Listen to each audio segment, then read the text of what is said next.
कौन सा superstar big E को WWE चैंपियनशिप के लिए करेगा चैलेंज इस मंडे नाइट रॉ पे।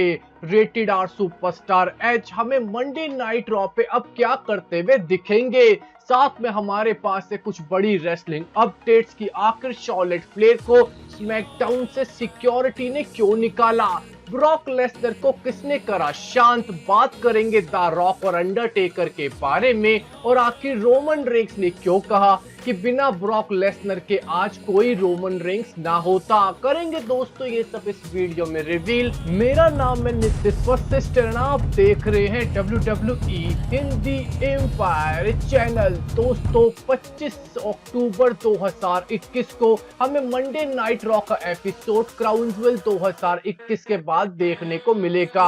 ये पहला एपिसोड है जहां पे हमें मंडे नाइट रॉ का नया रोस्टर ड्राफ्ट के बाद देखने को मिलेगा, जहां पे हमें रेटेड आर सुपरस्टार का एक सेगमेंट देखने को मिलेगा।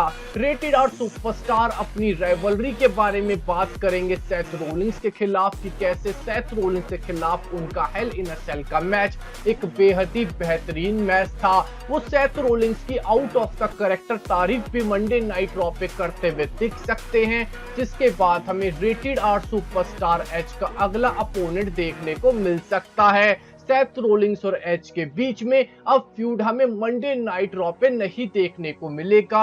हो सकता है बॉबी लैशली और हर्ट बिजनेसेस हमें एज के खिलाफ अब एक नए फ्यूड में आते हुए दिख जाएं। इसके अलावा दोस्तों हमें मंडे नाइट रॉ पे बेकी लिंच और बियांका बेलियर के बीच में भी एक सेगमेंट देखने को मिलेगा। इस सेगमेंट के दौरान हमें बियांका बेलियर बेकी लिंच को रॉकी वुमेन्स चैंपियनशिप के लिए चैलेंज करती हुई नजर आ सकती हैं, जिसके बाद हमें बियांका बेलियर और बेकी लिंच के बीच में एक ब्रॉल भी देखने को मिल सकता है। इसके अलावा मंडे नाइट रॉ में हमें एक सेलिब्रेशन भी देखने को मिलेगी, और ये सेलिब्रेशन भी छोटी मोटी नहीं होगी। हमें यहाँ पे क्वींस क्राउन की विनर जेलिना वेगा सेलिब्रेट करती हुई नजर आएंगी अपना क्वींस क्राउन का खिताब। हमें यहाँ पे जेलिना वेगा बिल्कुल क्वीन की तरह सजी धजी दिखेंगी और रिंग में आके अपना एक प्रोमो कट करेंगी। इसके अलावा हमें कीथ बियर कैट ली का भी एक मैच देखने को मिलेगा। WWE ने ऑफिशियली अनाउंस करा है कि बियर कैट ली हमें इस मंडे नाइट रॉ में देखने को मिलेंगे। मेरी पूरी प्रेडिक्शन यही कहती है कि बियर कैटली इस मंडे नाइट रॉ पे एक स्क्वाश विक्ट्री हासिल करेंगे किसी लोकल टैलेंट के खिलाफ। इसके अलावा दोस्तों हमें आरके ब्रो, रेंडी ऑर्टन, रिडल अपनी रॉ की टैग टीम चैंपियनशिप को एजे स्टाइल्स और ओमोस के खिलाफ डिफेंड करते हुए नजर आएंगे। इस मैच का रिजल्ट दोस्तों मेरे अकॉर्डिंग रेंडी ऑर्टन और रिडल के फेवर में ही रहेगा, और एजे स्टाइल्स और ओमोस इस मैच को भी हार जाएंगे।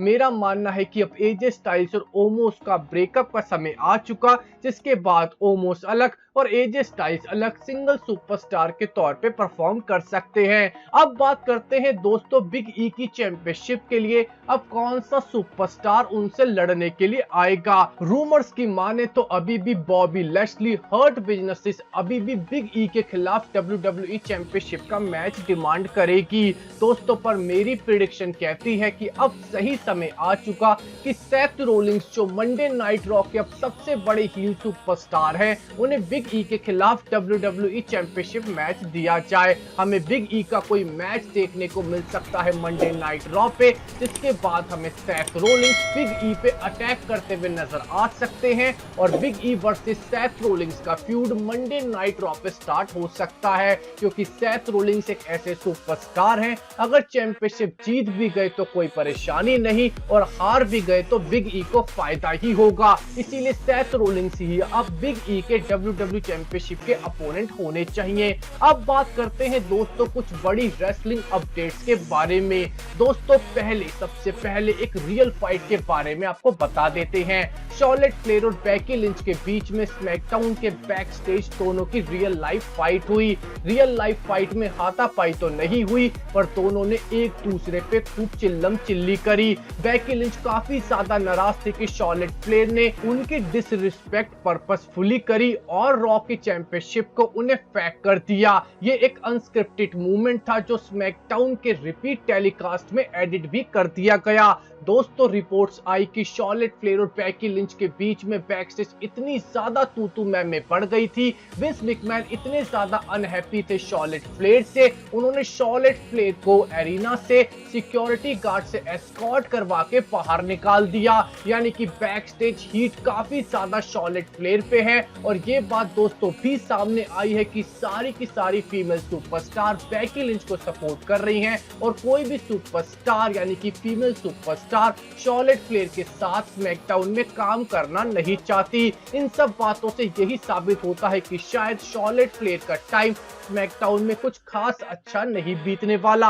अब बात करते हैं दोस्तों ब्रॉक लेसनर के बारे में। ब्रॉक लेसनर बेकाबू थे फ्राइडे नाइट स्मैकडाउन पे, जहां पे उन्होंने रोमन रेंस, ऊसोस, WWE के रेफरी, कैमरामैन, WWE के रोस्टर और एडम पियर्स की पिटाई करी। पर एक पल ऐसा आया जब WWE के रोस्टर जो रोकने आया था ब्रॉक लेसनर को, उसमें से एक सुपरस्टार का नाम था सिजारो। सिजारो ने सोशल मीडिया पे एक फोटो पोस्ट करी जहां पे वो ब्रॉक लेसनर को कन्फ्रंट कर रहे हैं। उन्होंने यहाँ पे एक लाइन लिखी, हे बिग मैन, सन गेटिंग रियल लो। इसका मतलब दोस्तों ये था कि शांत हो जाओ, क्योंकि यही लाइन एवेंजर्स में हल्क को शांत करने के लिए यूज करी जाती है जब वो आउट ऑफ कंट्रोल हो जाते हैं। दोस्तों साफ है सिजारो ने भी ब्रॉक लेसनर को कन्फ्रंट करा तो उसे टीज करा। वैसे ये फ्यूचर मैच बन सकता है क्योंकि ब्रॉक लेसनर के जैसा ही सिजारो एक बहुत ही स्ट्रॉन्ग सुपरस्टार है। दोस्तों रिसेंटली हमें इंपैक्ट रेसलिंग के bound of glory pay per view पे ब्रॉन स्ट्रोमैन की डेब्यू देखने को नहीं मिली, जिसके बाद ब्रॉन स्ट्रोमैन के ऊपर एक बड़ी अपडेट आई। ब्रॉन स्ट्रोमैन ने खुद रिवील करा कि रिसेंटली AEW के ऑफिशियल्स के साथ उनकी मीटिंग हुई है और मीटिंग के बाद क्या हुआ है कुछ नहीं पता। दोस्तों ब्रॉन स्ट्रोमैन अब शायद AEW को ज्वाइन कर सकते हैं इंपैक्ट रेसलिंग की जगह। इसके बाद दोस्तों बात करते हैं ड्वेन जॉनसन, द रॉक और अंडरटेकर के बारे में। अंडरटेकर और द रॉक के बीच में 14 मैचेस हुए हैं, जिसमें से 9 टेलीविजन पे आए हैं और 5 मैचेस हमें लाइव इवेंट्स पे देखने को मिले। रिसेंटली 90s WWE के एक सोशल मीडिया अकाउंट पे हमें द रॉक और अंडरटेकर की एक पुरानी फोटो देखने को मिली, जिसपे ड्वेन जॉनसन द रॉक ने रिएक्ट करते हुए अंडरटेकर की तारीफ करी और कहा कि ये फोटो मेरी फेवरेट फोटोज में से एक है। हम दोनों ने इस आइकॉनिक टाइटल WWE चैंपियनशिप को होल्ड करा है। साथ में उन्होंने अंडरटेकर को द मैन कहा और कहा हमेशा अंडरटेकर ही द मैन रहेंगे।